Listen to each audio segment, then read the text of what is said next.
দেখুন গ্রেভি অনেক কমে এসছে।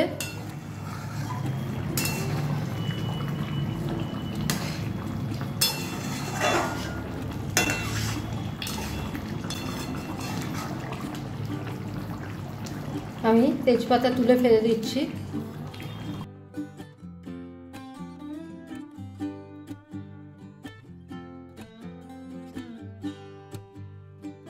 নমস্কার, আসান কুক টুরে আপনাদের স্বাগত। এখন পুজো স্পেশাল বা উৎসব স্পেশাল এই চিকেনের রান্নাটা করবেন, ভীষণ ভালো লাগবে। কড়া বসিয়ে দিয়েছি, কড়াতে আমি দিয়ে দিচ্ছি এবার অনেকটা পরিমাণ রিফাইন্ড অয়েল, কারণ এতে আমি বেরেস্তা বানাবো, তাই জন্য একটু বেশি পরিমাণে দিয়ে দিলাম রিফাইন্ড অয়েল। তেল গরম হয়ে গেছে, এবার এতে দিয়ে দিলাম দুটো মাঝারি সাইজের পেঁয়াজ কুচি। এগুলো ব্রাউন করে ভাজতে হবে, বেরেস্তা বানাবো। একটু লাল করে এগুলো ভাজতে হয়। ট্রান্সপারেন্ট হয়েছে সবে, ভাজা হয়ে গেছে। এবার আমি এগুলোকে তুলে নিচ্ছি।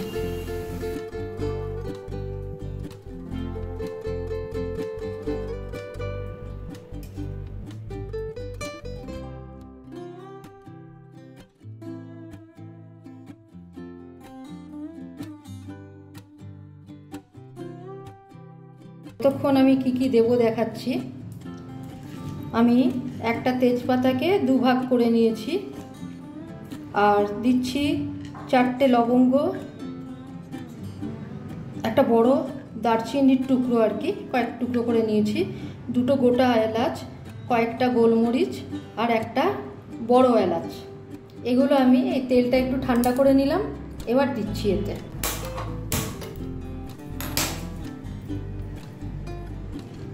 গ্যাস জেলে দিলাম, তার মধ্যে এগুলো সব দিয়ে দিলাম। একটু দানাটা ছাড়িয়ে দিয়েছি বড় এলাচের, পুরোটা আমি নিইনি, ভেতরের পুরোটা আমি নিইনি, কারণ পরে আবার বড় এলাচ দিতে হবে। কয়েক সেকেন্ড ভেজে নিলাম, নিয়ে এবার দিয়ে দিচ্ছি, এর মধ্যে দিয়ে দিচ্ছি 400 গ্রাম চিকেন। কোনো ম্যারিনেশনের দরকার নেই।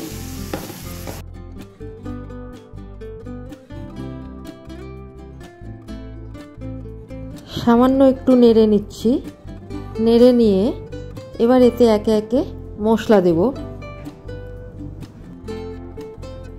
3টে মাঝারি সাইজের পেঁয়াজ আর প্রায় 8টা মতো রসুন কোয়া খিচখিচে করে বাটা, মানে হাফ বাটা আর কি দিলাম।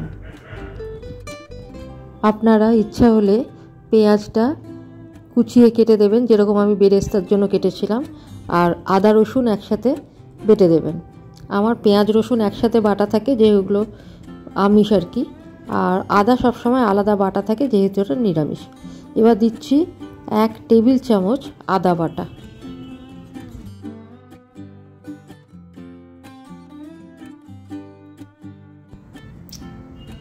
একটু ভেজে নেব এগুলোকে।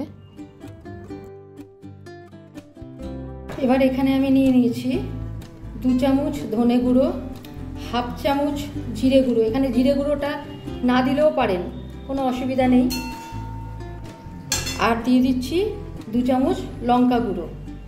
ঠিক আছে, এখানে কিন্তু গোটা লঙ্কা পড়বে না, সেই জন্য সব গুঁড়োগুলো ব্যবহার করবেন। এবার এগুলো সব একসাথে দিয়ে দিচ্ছি, হালকা আঁচেই এগুলো ভাজবো। দিয়ে দিচ্ছি সমস্ত গুঁড়ো মশলাগুলো। নুন এখন দেব না, নুন দিলেই কিন্তু চিকেন থেকে জল বেরোবে, চিকেন তাড়াতাড়ি সিদ্ধ হবে, কিন্তু আমার এখনও অনেক মশলা দিতে হবে। এবার পেঁয়াজ রসুন আদার কাঁচা গন্ধ যতক্ষণ না যাচ্ছে ততক্ষণ হালকা আঁচেই কিন্তু এটা সমানে কষাবো। এবার এতে আমি দিয়ে দিচ্ছি 1 বাটি ফ্যাটানো টক দই। টক দই দিলেই কিন্তু এটা ভালো সিদ্ধ হবে, ম্যারিনেট করতে হলো না, কিন্তু বেশি এটাতেই সিদ্ধ হবে। 2 মিনিট মতো একটু কষিয়ে নেব, দই থেকে তেল ছাড়বে, তারপরে কিন্তু কম আঁচেতেই এটাকে একটু ঢেকে দেব। ঢেকে দিলাম। আচ্ছা, এবার আমি এখানে কতগুলো কাজু আর আমন্ড নিয়ে নিয়েছি। আমন্ডটা একটু বাড়িয়ে নিয়েছি, সম পরিমাণ কাজু আর আমন্ড নিতে হবে। নিয়ে এটা ড্রাই আমি একটু গ্রাইন্ড করে নিচ্ছি বা বেটে নিচ্ছি মিক্সিতে। এটা একটু খিচখিচে থাকলে অসুবিধা নেই, ঠিক আছে? দেখুন, এগুলো আমার বাটা হয়ে গেছে। এবার এটা আমি ডাইরেক্ট দিয়ে দেব। ঢাকাটা খুলে দিলাম। দই থেকে অনেকটা জল বেরিয়েছে, তেল বেরিয়েছে, এ সমস্ত।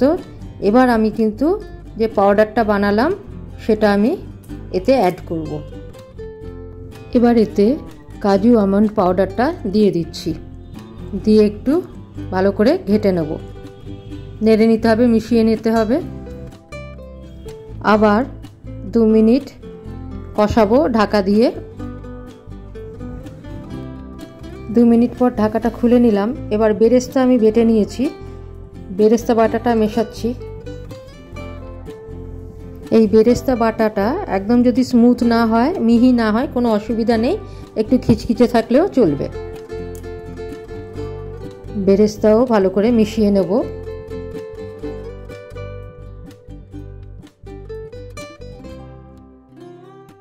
এবার এতে আমি একটু এই যে পেঁয়াজ বেটেছি তার জার ধোয়া জলটা দিয়ে দিচ্ছি।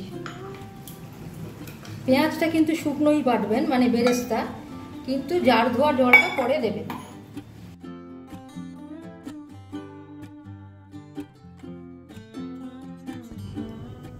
এবার এতে আমি দিয়ে দিচ্ছি বড় কাপের 1 কাপ জল।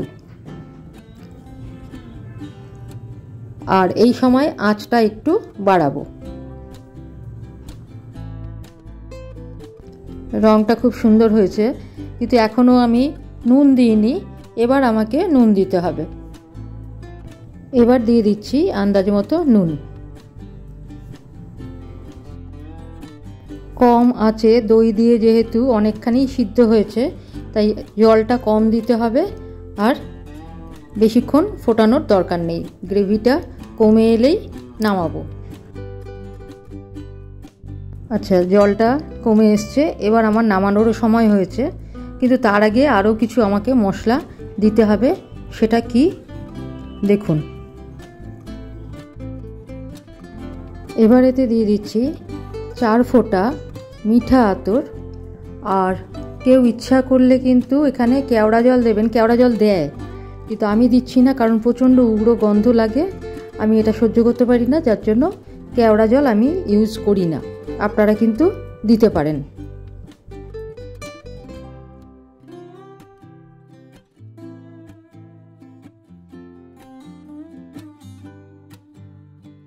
এবার এতে দিয়ে দিচ্ছি 1/4 টিস্পুন একটা শাহি মশলা, যেটা আমি বানিয়েছি এবং দিতেও হয় এতে।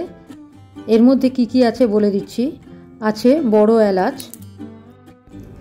জায়ফল, জয়িত্রী, এছাড়া গোটা গরম মশলায় যেটা থাকে, সবুজ এলাচ, দারচিনি, লবঙ্গ। এগুলো একটু শুকনো খোলায় ভেজে নিয়ে হাফ ক্রাশ করা।